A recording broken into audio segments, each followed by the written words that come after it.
Now, look, the Trade Minister, Don Farrell, has refused to say whether he fears retaliation from China should Anthony Albanese sign a critical minerals deal with the US. Here he was on Sky this morning.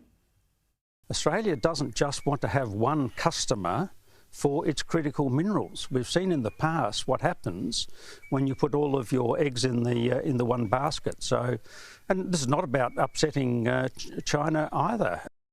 Michael, should Australia sign a critical minerals deal, and what should it look like?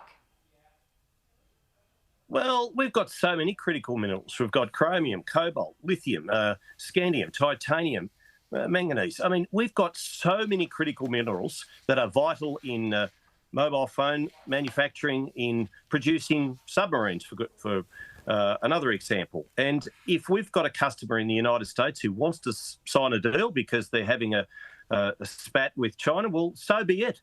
So be it.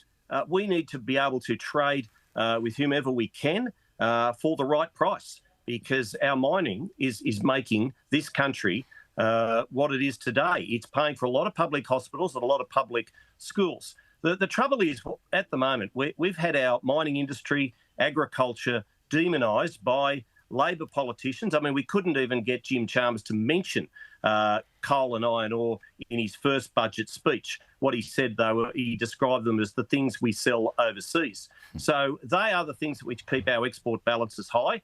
But what we are doing, we're cutting back on agriculture and mining, and we're importing trouble.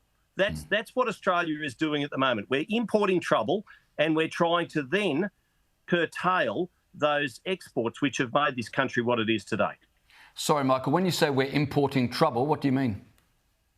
Well, you only had to look at the number of people who received citizenship just prior to the federal election. I mean, we had ceremonies lasting days, more than 10,000 people who had their citizenship papers just signed at a whim. And we've got 1,221 people coming into this country every day. They're coming into the western suburbs of Sydney and Melbourne. What we need is a planning and a population summit. Forget the productivity summit. That was just a union fest. We need to absolutely make sure whomever is coming into this country is having stringent checks and balances put across them.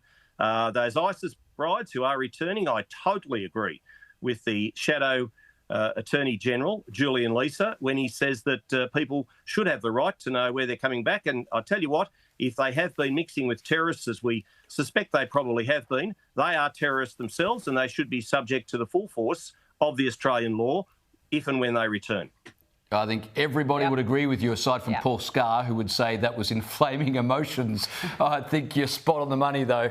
The Prime Minister is taking a whole week of leave before his trip to Washington, D.C. I would have thought he'd be prepping for his meeting with Donald Trump. What does he need to do in order to convince the US that Australia are reliable allies and on the same team?